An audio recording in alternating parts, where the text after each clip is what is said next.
सत श्री अकाल, नमस्कार। मैं हूं डॉक्टर जोग सिंह भाटिया और मैं आप सभी का द सीक्रेट्स ऑफ सुखमनी साहब के दूसरे एपिसोड में तहे दिल से अभिनंदन करता हूं। पिछली बार हमने जाना कि सुखमनी साहब में 24 अष्टपदियां हैं और हर अष्टपदी से पहले एक श्लोक है। हर श्लोक का एक थीम है और उसके बाद आने वाली अष्टपदी में उसी थीम के ऊपर चर्चा की गई है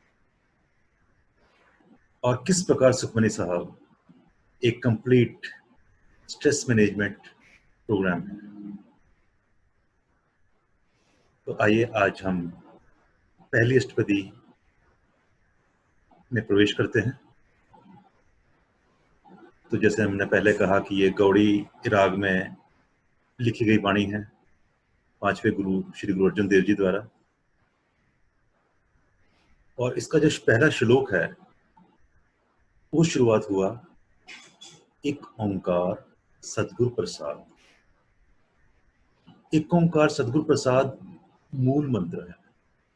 मूल मंत्र को छोटे रूप में लिखा गया है, जबकि पूरा मूल मंत्र है एक ओंकार सतनाम कर्ता पुरख निर्भव निर्वैर अकाल मूरत अजूनी सैभंग गुरु प्रसाद। ये रचना गुरु नानक देव जी की है। यूं कहे कि ये देन गुरु नानक देव जी की है, जिसमें कि उन्होंने नाम दिया है, एक एहसास दिया है उस परमात्मा के बारे में जिसको आप याद करते हैं। कम से कम आपको जानना तो चाहिए कि वो है कौन। अगर हम परमात्मा की बात करते हैं तो कम से कम हमें पता तो हो कि वो है क्या। तो उसी को मूल रूप से इसी मूल मंत्र में दर्शाया गया। और सच पूछो तो सारी वाणी इस मूल मंत्र का ही विस्तार है। और सुखमनी साहब का जब हम पाठ करते हैं, सुखमनी साहब के जब हम अंदर उतरते हैं, तो इस मूल मंत्र का भाव हमेशा हमारे अंदर बना रहना चाहिए। इसलिए सबसे पहले एक ओंकार सतगुरु प्रसाद। तो थोड़ा सा हम इसके ऊपर चर्चा कर लें, फिर हम आगे बढ़ेंगे। एक ओंकार, परमात्मा एक है, ये उसी का विस्तार है। सारी सृष्टि उसी एक का ही विस्तार है।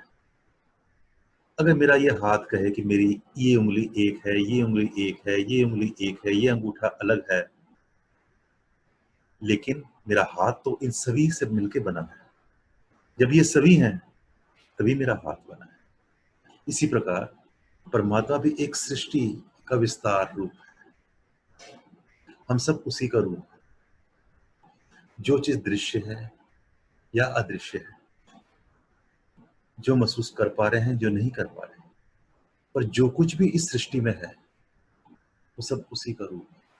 वो एक ही है। तो जरूरत है कि सिर्फ ये एहसास करने की कि जो हमारे अंदर है वही हमारे बाहर है, वही सभी सृष्टि में है, वो एक ही परमात्मा है। जब ये एहसास आने लगता है तो समाधि स्वयं ही घटित होने लगती है। एक ओंकार। फिर उन्होंने कहा सतनाम, कि वो सत्य है। हम जैसे जब रात को सोते हैं, कोई सपना देखते हैं, उसमें सुख दुख गमी खुशी सब महसूस करते हैं, लेकिन जब सुबह जागते हैं तो पाते हैं कि ये तो सपना ही था, झूठ ही था, अच्छा हुआ कि ये सब कुछ नहीं हुआ। लेकिन जो परमात्मा है वो एक सपने की तरह नहीं है। हमारा ये जीवन एक सपने की तरह बीतता है, लेकिन परमात्मा पहले भी था, अब भी है, तो आगे भी रहने वाला है। वो एक सपना नहीं है, वो सच है, वो सत्य है। फिर कर्ता पुरख। इस सृष्टि में जो कुछ भी घटना घटित हो रही है वो सब उसके कारण हो रही है।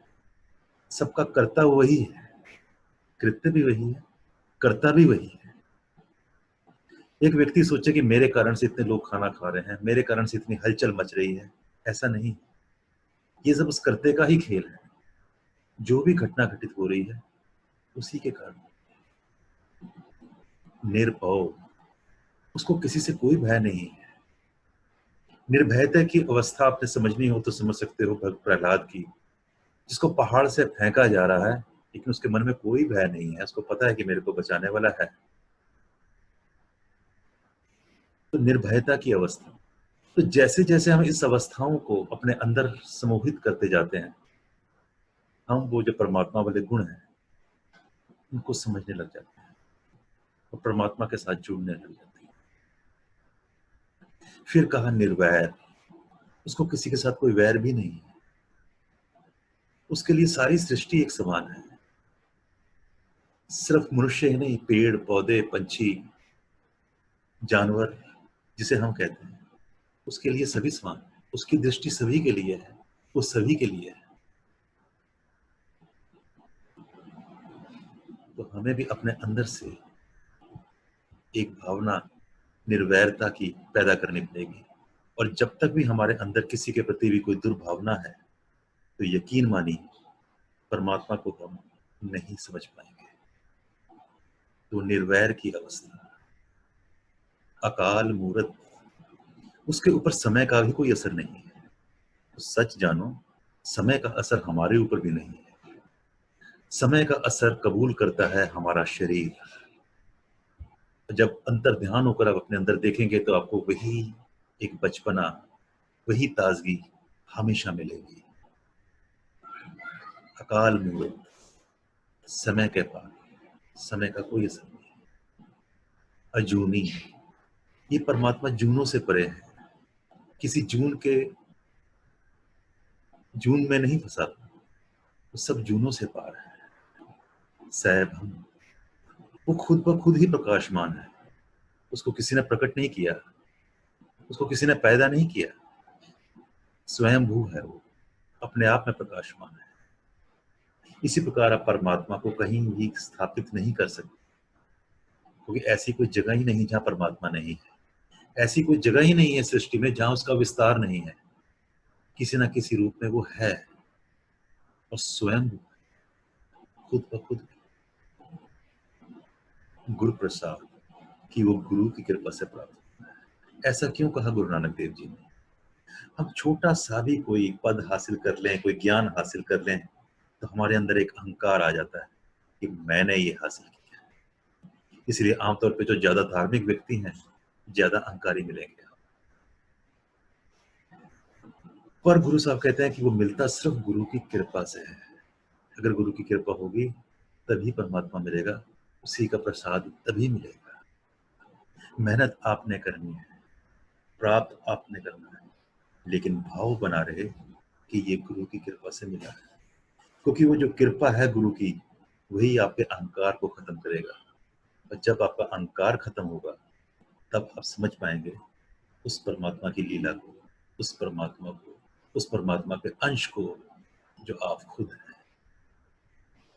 तो ये था मूल मंत्र, जो कि सुखमणि साहब की पहली अष्टपदी के श्लोक के रूप में शुरू में ही दी गई। तो इसको समझें, इसको अपने मन में बसाएं। एक बार में नहीं, 2 बार, 3 बार, 4 बार, कई बार इस मूल मंत्र का जाप करें।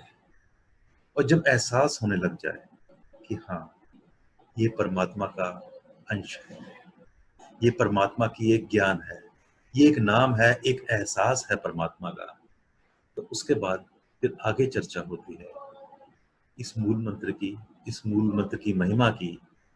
और आप देखेंगे कि जैसे जैसे आप इस चर्चा में उतरते जाएंगे, आपके अंदर के जो द्वेष है, जो भरम है, जो स्ट्रेस लेवल है, जो एंजाइटी है, जो डिप्रेशन है, वह स्वयं ही बाहर आता चला जाएगा। तो एक बार इस मूल मंत्र को समझें, उसका जाप करें, फिर आगे बढ़ें। एक ओंकार सतनाम कर्ता पुरख निरपौ निर्वैर अकाल मूर्त अजूनी सैभन गुरु प्रसाद।